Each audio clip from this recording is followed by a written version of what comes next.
Metro Lounge 91.7 радиотой хамтдаа байгаа нийт сонсогчдоо энэ сайхан өглөөний мэндийг дахин та бүхэндээ хүргэж байна.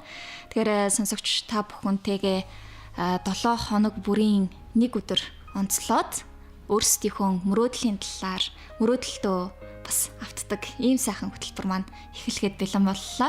Тэгэхээр цочин хөтлөгч бол Шихийн ухдаг их сургуулийн багш бид мөрөөдөл тайртай гэсэн одоо лекцийг хүмүүстэй хүргэдэг багш Амар санаа агш маань хамтран хөтлөх болно. За бүх сонсогчдоо өглөөний мэндийг хүргэе.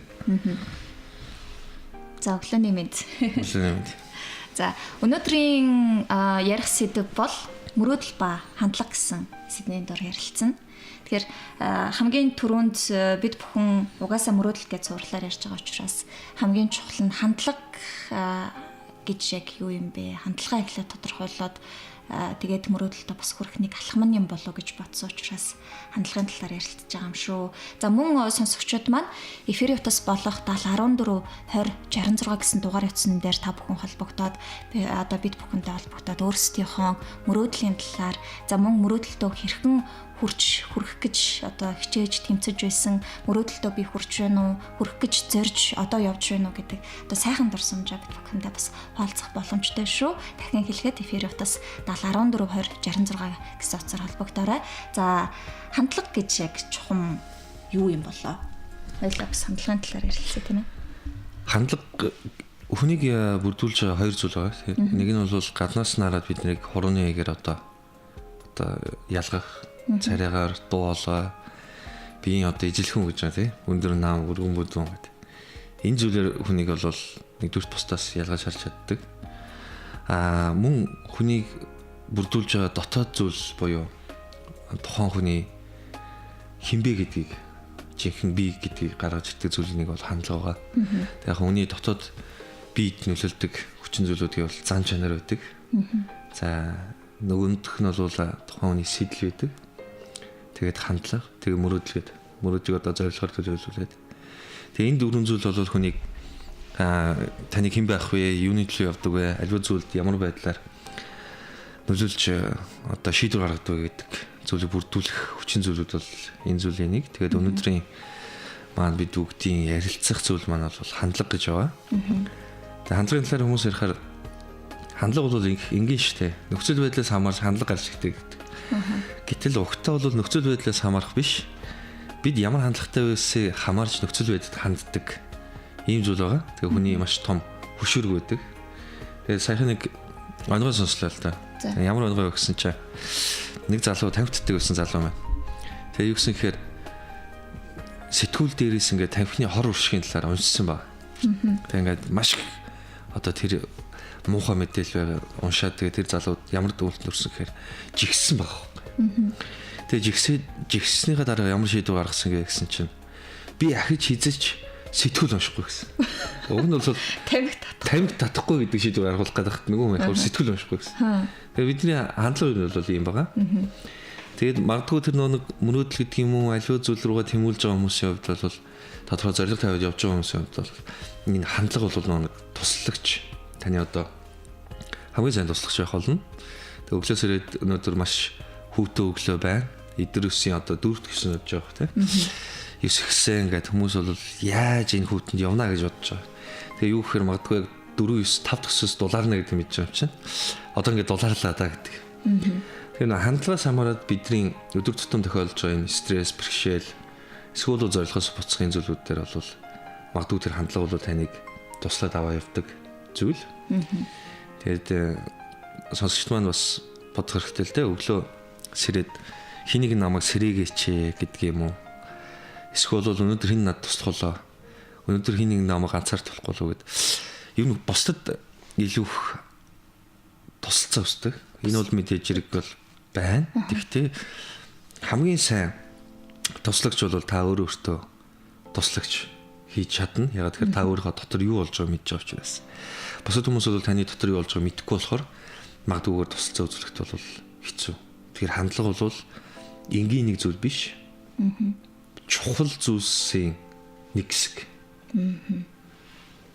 байх болоо та.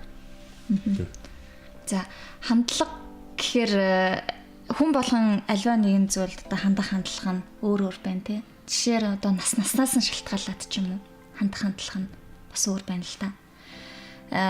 Тэгээд яг миний хувьд яг нэг тохиолдож исэн ч гэдэг юм уу нэг чухал зүйл одоо хандах хандлага нь юу вэ гэхээр би 10 жилд байхдаа оюутан болмоор байна. Оюутан болоод бушуухан шиг яг энэ одоо сонгосон мэрэгчлэрээ төгсөөд ажилламаар байна гэдэг тийм бодолтой. Тэгээд нэг тийм нийгмийн хүрээллийг яг ингээл одоо сургууль дундаа ч юм уу тэр хүүхдүүдтэйгээ ингээл явахтаа л мэднэ. Тэгээд найзуудтайгаа л мэднэ. Өөр нийгмийн хүрээлэлд орж үзег болохоор сайн мэдэхгүй шүү дээ. Тэгэл ингээд явж ирэхээр хүмүүс хандах хандлага маань улам өөрчлөгцөөр одоо ч гэсэн ингээд өөрчлөгцөөр л яваад байгаа байхгүй юу? Хандах хандлага. Тэгэхээр ингээд наснаасаа шалтгаалаад ондоо байдаг бах. Тэгээд зарим хүмүүс нөгөө нэг хүмүүс маань зарим одоо ингээл нийгэмд гараал ирэхээр мэдхгүй байх тусмаа өөрийгөө өөрчлөх гээд би нэг юусоо мэдхгүй байна. Энийг сурах хэрэгтэй гэд өөрийгөө одоо өөртөө зориг тавиад мөрөөдөж эхэлдэг ч юм уу. Мэдхгүйгээсээ шалтгаалаад зарим нь болохоор ингээд урмын үгээр тэтгэгдээд вау чи өнөөдөр ямар гоё харагдаж байна. Өнөөдөр чиний энэ хийж байгаа зүйл чинь ямар гоё байна. Ямар олон гоё хүмүүс төрж байна гингөт улам илүү тэрэндээ зоригчоод улам илүү хийх хүсэл мөрөөдөл тэмүүлэл нь бас өөрчлөгддөг юм болов нийгмэд дагаад гэж боддгийг. Тийм. Ер нь бол нөгөө нэг энэ сэтгэл зүйн талаас нөгөө хүний насчлууд байдаг. Нийтлэхээр бол хүүсээ таних үе гэж байна. За дараа нь бол шилждэг үе одоо тухайн өөрийн сэтгэл зүй физиологийн өөрчлөлтөд нийцэх хэрэгтэй болдог. Бид бол маш сайн дасан зохицох чадвартай. Энэ бол хүний гайхалтай зан чанар. Тухайлбал одоо Монгол хүний бие организм бол маш халуунаас маш хүйтэн энэ нөхцөлд бол байх чадвартай. Дасцсан энэ одоо орчинд. Тэгтэл магадгүй одоо дулаан орноос зорж ирсэн жуулчд бол яг Монголын одоо энэ хүтэнд бол бас хэцүү байх болно. Тэгээ энийг үлж нөхөр гадаад нөхцөл байдлаас бид нар тасдаг. Мөн сэтгэл зүй буюу дотор байгаа бие гэдэг зүйл маань бол тэр нөхцөл байдлыг тасаад эхэлдэг.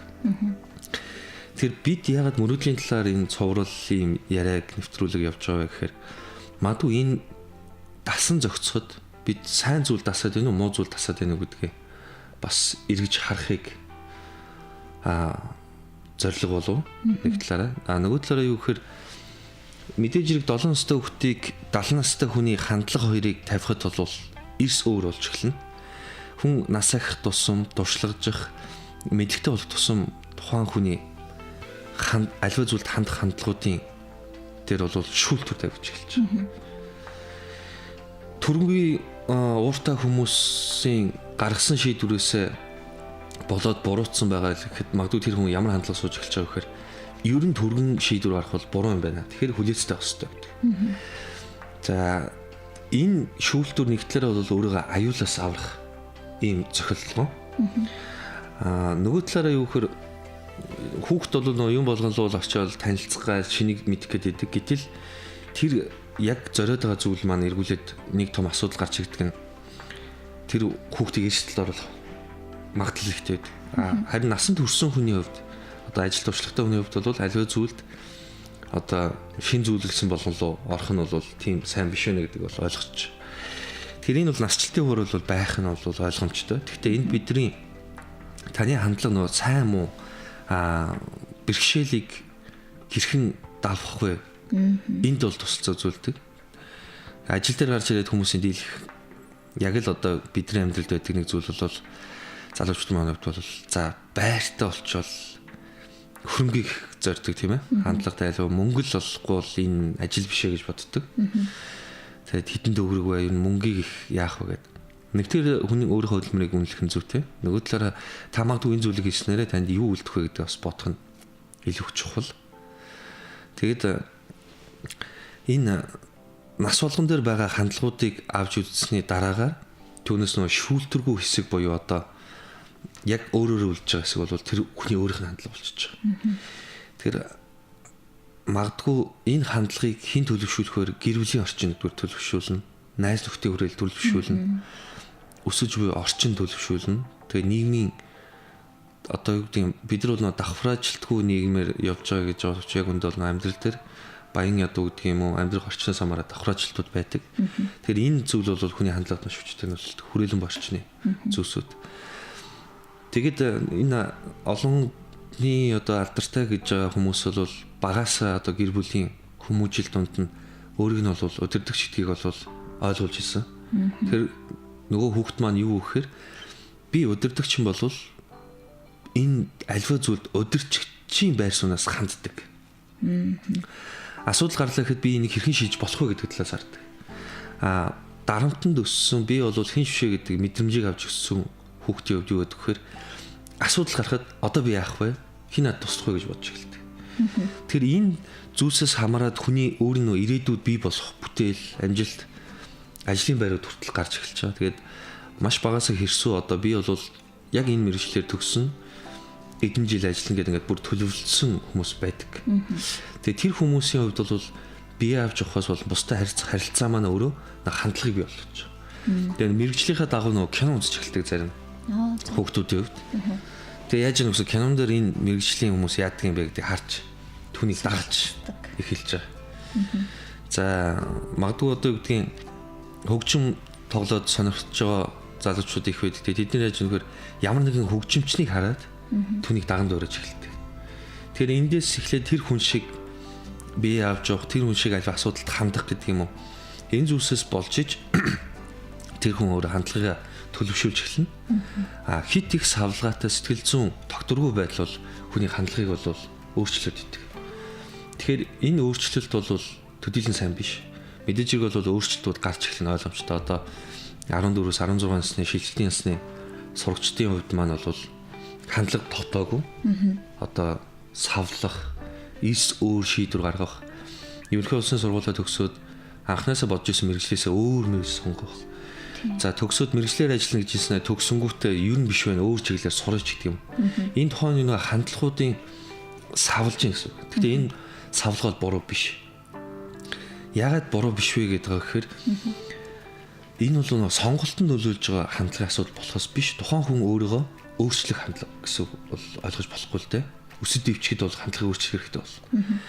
Энгийн амьдралд амьдарч исэн хүмүүс магадгүй хоолнд ороход бол ширээний соёл, хойлох соёл чухал биш үү гэж боддог байсан болов зайлшгүй орчин тань тэгж одоо өөрчлөх хэрэгтэй болох юм бол тэр зэн хандлага өөрчлөх хэрэгтэй болж байгаа. Тэгээ энэ бол бид нар нэг өөрсдөө засах, сайжруулах гэдэг зүйлийн нэг илэрл. Тэгэхээр тэрний дүнд эргүүлээд бодохоор юу гарч ирж байна вэ гэхээр тэр хүн яаж юм гэхээр яасан ядаргаатай юм бэ? Энэ хоолыг би өөрөөр л иднэ гэж хэлэхгүй байгаа нь тэр хүний өөрийнх нь суур хандлага гэсэн. Альва асуудалд хандж байгаа хандлагууд төр бол өөрчлөлт гарч эхэлдэг. Энэ юу гэхээр харилцах чадвар болон маллах чадвар гэсэн үг. Ямар хүмүүсийг юу ч хэлбэл удирдах болох вэ? Ямар хүмүүстэй яаж харьцуул зүйтэй вэ? Ингээ хандлага гарч эхэлдэг. Зарим хүмүүстэй өөрөөр харьцах нь хамгийн зүйтэй байдаг болвол зарим хүмүүс тухайн хүн тааруулж харьцснараа илүү их одоо тэр харилцаа тогтдог амжилттай байх энэ зүйлүүд гарч эхэлж байгаа. Тэгэхээр хандлага бол өөрийн суур одоо хандлагаас гадна бас альваад хандах хандлагаасаа болоод өөрчлөлтүүд бий болдог. Тэгэхээр энэ зүйлүүдийг анхаарах хэрэгтэй.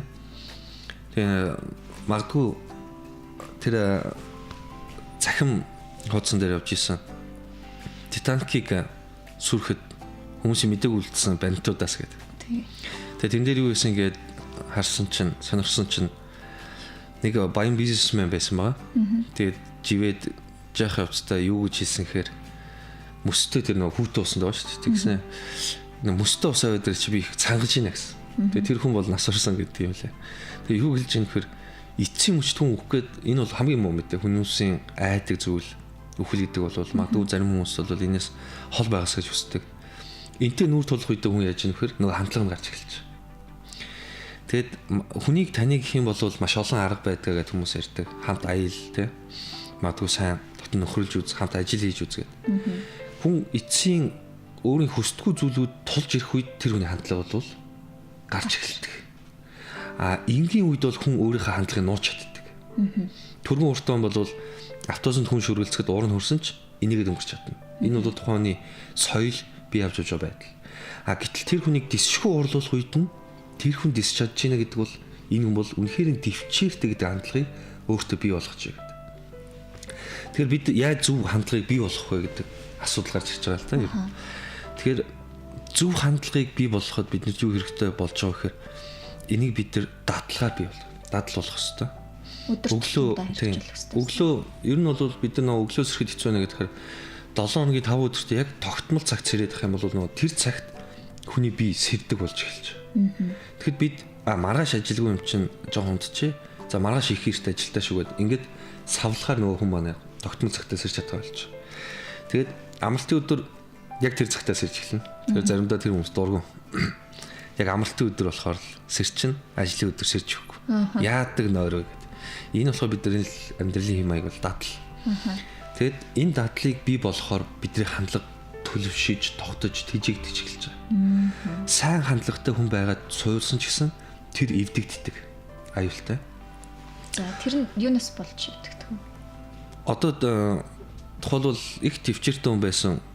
Их төвчээртэй гэж хүмүүс хэлдэг тийм. Аливаа зүйлд ер нь их төвчээртэй байдаг шүү. Тэгтэл тэр хүн бол сонголтол хийх гэж эхэлнэ. Төвчээргүй гээл сонгоол, бухимдаал, уурлал энэ зүйлүүдийг хийгээд эхлэх тусам хандлага маань эвдэрч эхэлж байгаа. Танд суудсан зүйл маань. Тэгэхээр магадгүй нөө сайн хүн гэж муу хүн гэж бид нар өмөх гэдэг. Тэгээд ер нь бол сайн хүн гэж хийж байхгүй, муу хүн ч гэж байхгүй. Бид харин сайн байх уу муу байхаа өөрсдөө шийддэг. Тэгээд сайн байхыг шийдээд тэр зүйлийг байнгын давтамжтай хийх үед таны хандлага сайн болж эхэлдэг. Нөгөө талаараа өглөөс ирээд за тамхицдаг хүмүүс бол өглөөс ирээд юм хоолны дараа ч юм тогтмол цагт өөрийн мэдлэг нөө тамхиг гаргаад тасаадаг. Энэ бол нөө зуршил болчих гэсэн үг. Түн шиг оюутан сурагчтай хувьд бол хичээл хийхдээ бол яг л би хичээлээ нэгээд амьдралын нэг хэсэг болгочих юм бол тэр хичээлийг заашгүй хийх хэрэгтэй бол. Дуртай нэвтрүүлгээ, кино үздэг, яг тэр цаг болохоор телевиз асаадаг ч юм уу. Энэ зүйлийг бий болгож байгаа тал өөрийн хандлагыг та зөв хандлагыг магадгүй хөгжүүлж байнга тэрийг одоо дотроо бодох тэр зүйлийг гаргах хэрэгтэй. Ингэх юм бол таны хандлага бол тогтож эхэлж байгаа. Тэгэд энэ хандлагаас хамааралтайгаар ерөнхийдөө бол нийтлэг зүйл нь бол үнд зүйлд хандлагын асуудал байна. За мэдээж хэрэг одоо материалын зүйл дээр бол тэр болгон хандлага гаргана гэдэг бол хэцүү. Өөрөөсөө төрөм чухал биш гэж хайж болохгүй. Үнд зүйл гэж юу гэлээд таны одоо эрхэмлээд байгаа тэр ирээдүг харж байгаа мөрөөдөлтэй эсвэл таны амьдралд хамгийн чухал зүйлж бодож байгаа энэ зүйлүүд хүмүүс хандлагын дэлгэхтэй тэр нөө суур хандлага гэдэг зүйлийг бол гаргаж ирж байгаа. Тэгэхээр тэр хандлагуудыг бий болгож өөртөө илүү их хандлага хөгжүүлснээр л та нэг тэр ийм хандлагатай хүн шүү гэдэг тодорхойлж эхэлдэг. Тэгээ энийг бол бид нэр бол өөрчлөх боломжтой. Тэгтээ хийцүү мэдээж хэрэг хүнд тогтцсон зүйлийг одоо өөрчлөн гэдэг бол тэгтээ энэ зүйлийг зорих юм бол болохгүй ш болдог. Архинаас хамааралтай хүмүүс байна л та. Арх уухаар ерөөсө болохгүй байна. Арх уухгүй бол одоо нэг болохгүй. Тэр хүнд юу сууч чинь нөхөр энийг л би хэрэглэхгүй бол энийг л уухгүй бол болохоо боллоо л гэж бодоод байдаг. Тэг яаж амьдрах юм? Амьдралын хэсэг болцсон. Тэг хандлага дээр төвчээртэй сэтгэл зүйн одоо юм сайн төвчээртэй зүв сэтгэл зүйтэй одоо удирч чаддаг хүн бол энэ зуршил хоц зуршилдаа салж чаддаг. Гэтэл нөө ангаахын шинжилгээний талаас тэр хүмүүст эмчилгээ хийгээд байсан ч тэр хүн нэг үргэлжлүүлэн хэрэгэлдэг. Тэгээ ийм жишээ бол маш их байгаа шүү дээ. Тэгээ яагаад ингэж нөхөр тэр хандлагыг л тэр хүн өөрөө хөгжүүлж чадахгүй гэсэн үг. Тэгэхээр эвдэрдэг. Нөгөө нэг сайн зүйл рүү тэмүүлээд байдаг хандлага маань дуусдаг. Дараагийн зүйл нь бол дотор хүний өөрийнх нь гомдлын асуудал. Би хүмүүс сайн ханддаг. Тэгээ тэр хүмүүс яад өгөхөр буцаад над хизээч үн баярлаа гэж хэлдэггүй. Тэгэл би бол ер нь болио. Ерөөсөө л болио хүн сэтгэл гаргаад хахад өөдөө сэтгэл гарахгүй гол байлаа гэлээ. Ингээд зогсчихж байгаа. Тэгэхээр энэ хүн бол тэр нэг тухайн тогтцсон байсан хүн туслыг хүн сайн ханддаг гэдэг хандлага маань эвдэрч эхэлж байгаа гэсэн үг. Тэгээ энийг эвдэх үгүй юу гэдэг бол тэр хүнийх нь өөрөө сонголт. Магадгүй яг зарим хүмүүсийн амьдрал зөвхөн нэг зүйл рүү ингээд зориод үр дүнгээ үсгийн төлөө явцсан. Тэгээд тэр хүний хандлага нь юу гэхээр энэ зүйл зайлшгүй бий болох ёстой гэж боддог. Энэ бол тэр үний л одоо тогтцсон хандлага гэсэн. Хин ч юу ч хэлсэн өөрчлөгддөг. Өөрийнхөө гэдэг. Тэгээ сүүлд нь тэр хүмүүс тэр хүний амьдралыг бүр сонирхож ном болгодог. Зарим нь өөрсдөө амьдралаар намтар бичдэг. Тэгээ тэрийг ингээд уншихад бол энэ хүн бол ерөөсөө ийм хандлагатай хүн байсан юм байна. Бат зогсдог байсан. Тэр эндээс харахаар нэг бид зөв хандлагатай байх юм бол мөрөөдөлтөд хүрэхэд бол одоо асуудлуудыг бол давж гарах бололцоо бол бүр нэгдэж.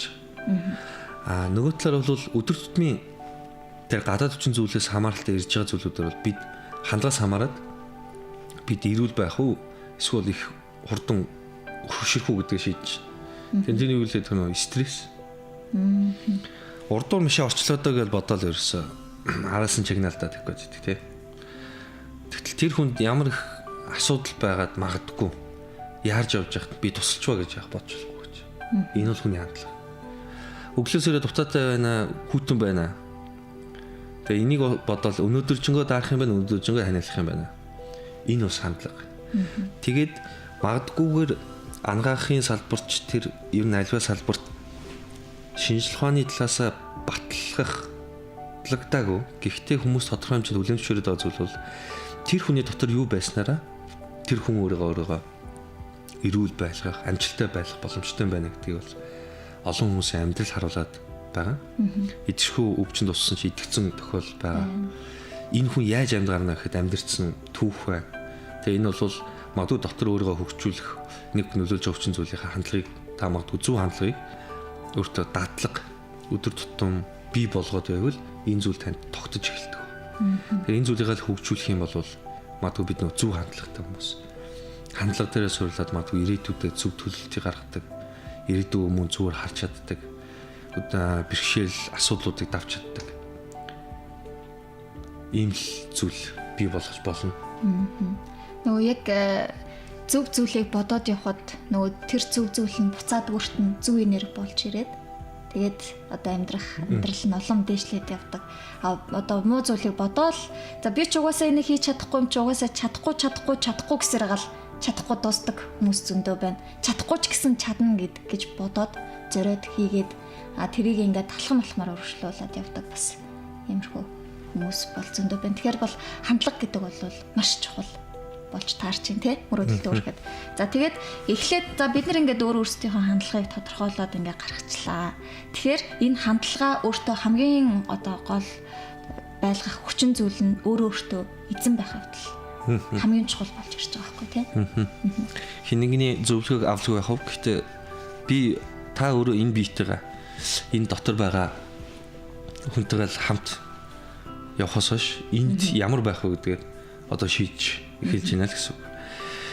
Тэгэхээр яг хоо энийг хөгжүүлэхийн тулд эерэг хандлагатай энэ чиглэлээр танд зөвлөж чадах хүмүүстэй бол ярилцах хэрэгтэй.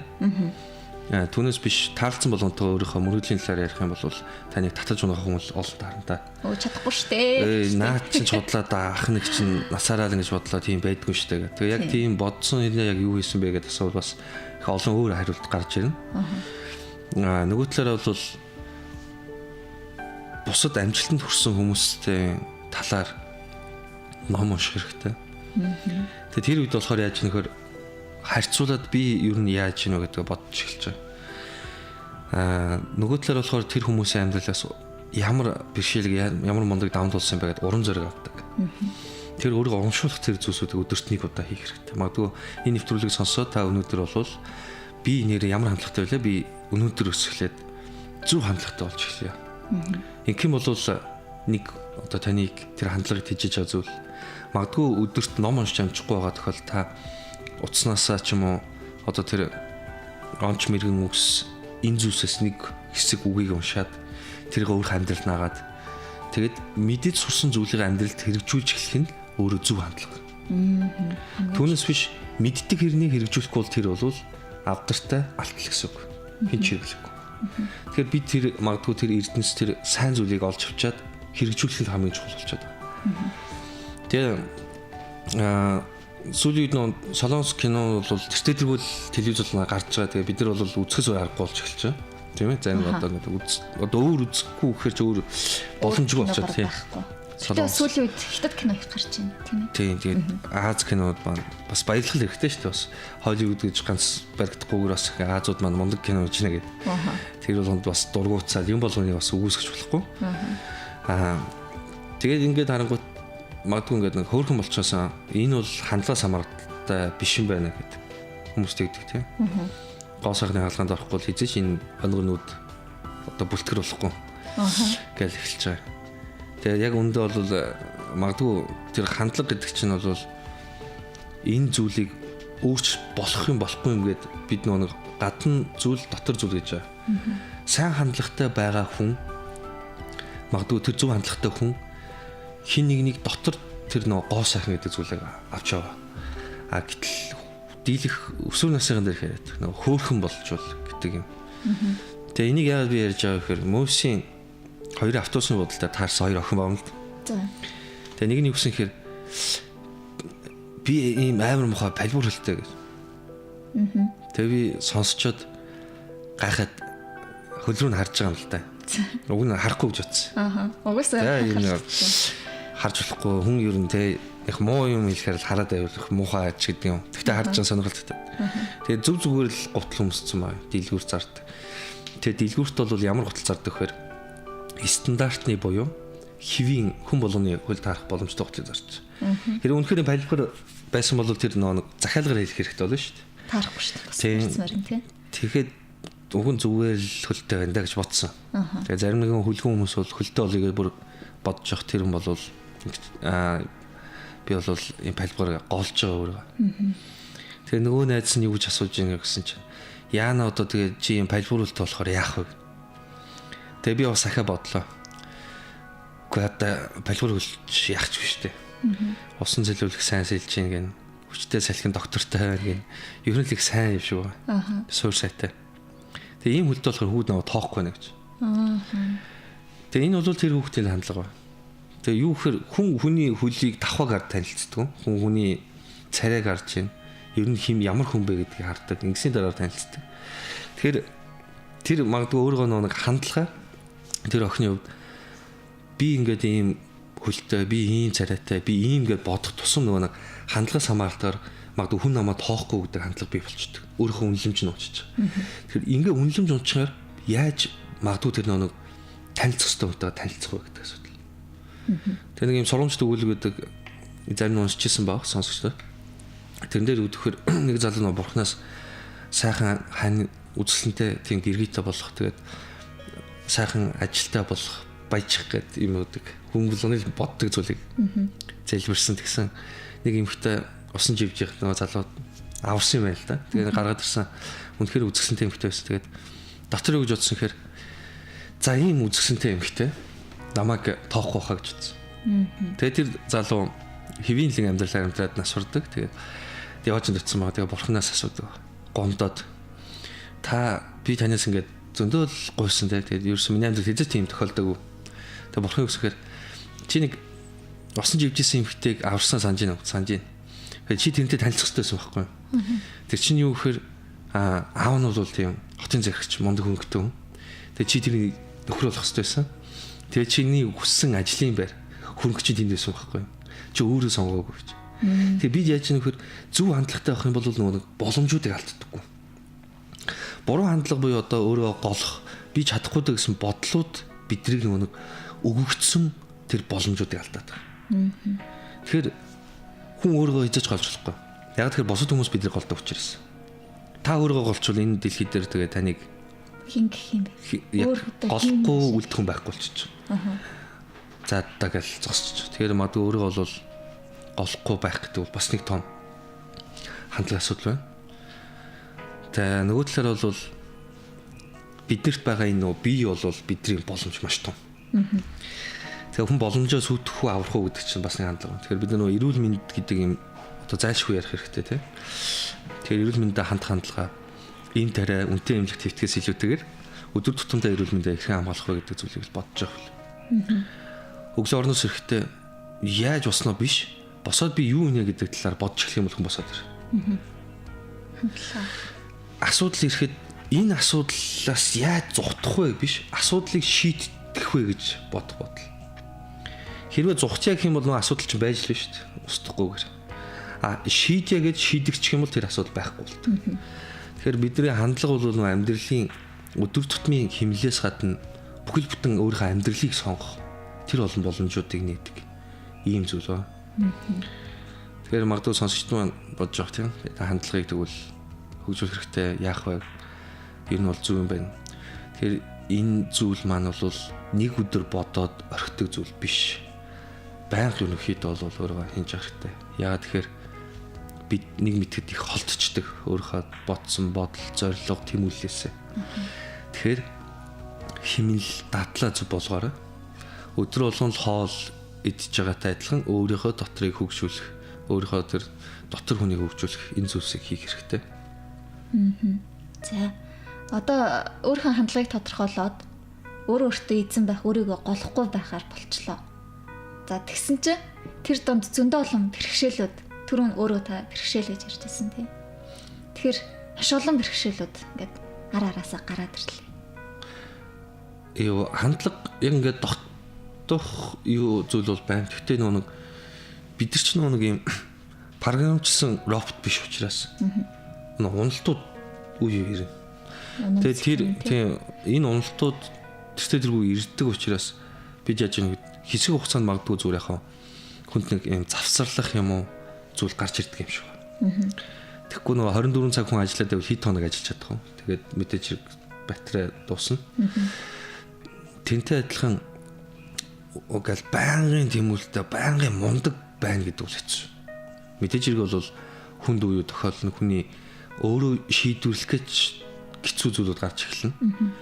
Гэхдээ тэр үед яаж нөхөр огт нэг буруу хандлага суудсан хүмүүс бол өөрөө бүр хамтдаа тэр асуудалтай хамт унгачдаг. Нүхэнд унцдаг. Нүхэнд би унчлаа гэж дийлэхдээ бодоод би асуудалтай байна. Би ингэж байна. Нэг хандлага зөв тогтоогоод явж байгаа хүн зоригтой хүний хувьд бол юу гарч эхэлж байгаа гэхээр хамт унана. Тэгвэл би яаж гарах вэ гэдэг талаар бодож эхэл. Энэ нүхнээс. Тэгэхээр магадгүй тэр бэрхшээлийг бол томьёолж болохгүй л дээ. Их сонин. Зөв зүгээр бүх юм хангалуун байгаар нэг гинт сэтгэл санаа унцдаг. Тэгээ тэр хүмүүс гайхаад идэг. Гээл нэг л амьдрал нэг биш байна. Монголоос явдаг юм уу? Гадаад явчаад ирдэг юм уу? Эсвэл бол яамаар ч юмтэй ажилласаа гардаг юм уу? Ингээд бодол төрөд идэг. Энэ бол хэвийн зүйл шүү дээ. Тэ. Нэг юу гэхээр хүн дандаа цатгалан байдгүй тий хоол идлээ. Цатгалан байна. Хоол шингэлээ. Тэгээ дууслаа бид өсөж эхэлдэг. Тэгээ ахаад бид нар хооллох хэрэгтэй болдог. Тэгэхээр та зөв хандлагатай байхад бэрхшээлэр нь магадгүй таныг татж унагаана. Тэгэхээр одоо бид бэрхшээлээсээ хэрхэн гарах вэ гэдээ ахаа гарна. Ахаад нүх таарна тий асуудал. Ингээд л босч унах энэ зүйлүүд л явж байгаа хүний дотор. Тэгээ энэ тэмцлийн дунд л нэг асуудалтайгаа хамт гацаад үлдэхгүй эсвэл асуудлаас гараад дараагийн алхмаа хийх үү гэдэг зүйл их чухал. Тэр энэ зүйлсүүд бий болох магадлалууд их байдаг учраас бид яах вэ гэхээр нөө сөрөг хандлагатай хүмүүстэй төдийлөн баг хэрцээрэй гэдэг байна. Яг тэгэхээр чи нөө асуултанд унтсан байж хна асуудал унгаадаг хүмүүс чинь улам л дээрээс одоо асуудлаар унгааж эхэлнэ. Тэгээ нөгөө талаар бол магадгүй тэр үед биднэрт зөвлөгчнөр хэрэгтэй болох хэрэгтэй байгаа. Бид нар магадгүй яаж зөвлөгөө авах вэ гэдэг. Тухайн одоо сэтгэл зүгээр унсан бол сэтгэл зүйчнэр Монголд маш их байгаа. Чадвартай, ур чадвар сайтай. За тэр хүмүүсээс зөвлөгөө авч ярилцаж болно. Нөгөө талаараа бизнесийн асуудалтай байгаад бол магадгүй бизнесийн зөвлөх байгууллагууд руу хандаж болно. Нэг л гацалтанд ороод байгаа бол та сургалтанд сууж болно. Санхүүгийн том онолтонд орох юм бол хөрөнгө оруулагч хайж болно гэдэг юм. Инхээр нэг биднэрт маш олон гарц байгаа боловч бид нар тэдгээр хайдаггүй. Хайлс хэрэг авдраа авах гээд аав ээжтэйгээ ч махтуудаа ярилцах хүртэл бас л таныг тэр асуудлаас гарахад тусалцаа үзүүлэх хамгийн том түлхүүр тэнд байгаа. Нөгөө талаараа нөгөө амьдралын химнэлгээд бид нар нөгөө хүрээлэн буу орчин маань дотор байгаа хүнд маш хүчтэй нөлөөлдөг гэдэг зүйл ярьж. Тэгэхээр нэг л хэвийн амьдралын зүйл нь хүнийг бас нөгөө хандлагыг өгүүлэх асуудалтай байгаа мэт санагдуулах юм зүйлүүд гарч эхэлдэг. Тэгэхээр аль болох орчныг өөрчлөх, байнгын тогтмол өөрөө шинжилүүдийг өөртөө хийж байгаа хэрэгтэй. Эмэгтэй хүний хувьд бол өсний өнгөө өөрчлөх, хумсны өнгөө өөрчлөхөд бас өөр мэдрэмжүүд төрдөг гэж лээ. Тэгээ би мэдхгүй нэ. Умсаа гоё бодох юм бол тэр эмэгтэй хүнд бас нэг юм сонин стрессэнд айлгдаг ч юм уу. Магадгүй зарим ингээд гоосохны үйлчлэгээ авах ч гэдэг юм ингээд дэлгүүрээсээ юм худалж авах юм. Ажлын ширээнтэх, байрлалаа өөрчлөх, гэрийн тавилгаа өөрчлөх. Боломжит зүйлсээрээ өөрийнхөө хүрээлэн байдлаар өөрчлөлтүүдийг хийх юм бол магадгүй тэр нэг асуудлыг стрессүүд өөрчлөж байгаа мэт санагдах. Цэвэрхэн бүх хувцас ингээд цэвэрлээ тавьсны дараа хүнд ямар мэдрэмж төрдөг вэхээр их гоё бүх юм нэмэгцэцтэй санагдж эхэлж. Тэгэхээр та магадгүй тэр нэг эмгцэцгүй олон асуудлууд тархинд толгой торомжлогтаад эхлэх үед юу өөрчлөх вэ гэд өөрчлөх боломжтой зүйлүүдээ өөрчлөхөд тэр асуудлыг бас зүүн өнцгөөс харах боломжтой болдог. Хит их ачаалттай байгаа үедээ бол асуудал шийднэ гэдэг бол хүнд. Удаан тэр дүгнэлт гаргах, төлөвлөх, яах вэ гэдэг шийдвэр гаргахад хэцүү. Хит яарсан шийдвэрүүд бас эрсдэлд оруулдаг. Тэр магадгүй дараагийн нэвтрүүлгүүдээр бид бас нэг төлөвлөлтийн асуудал, санхүүгийн сахилгатын асуудлуудыг ярилцгаа. Тэгээд тэр үед бол энэ зүйлүүд бол бас яригдах. За, хоёлаа ингээд энэ цагийнхаа нэвтрүүлгийг өндөрлүүлэх үү? За тэг. За тэгээд сонсогчдоо мөрөөдөл ба хандлага гэсэн сэдвийн талаар та бүхэнд одоо бит хоёр чадах чинээгээрээ бас ярилцлаа.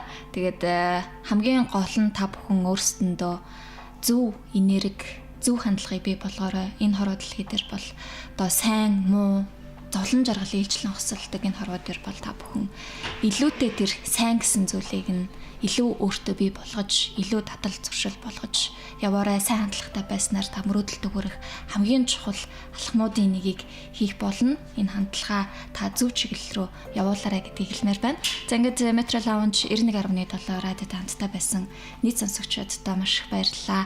Дараа 7 хоногт бас мөрөөдлийн талаар гайхалтай сайхан зүйлүүдийг ярих болно. Ингээд үргэлжлүүлээ төгсмийн хөтөлбөрөөр хүлээн аван сонсноо.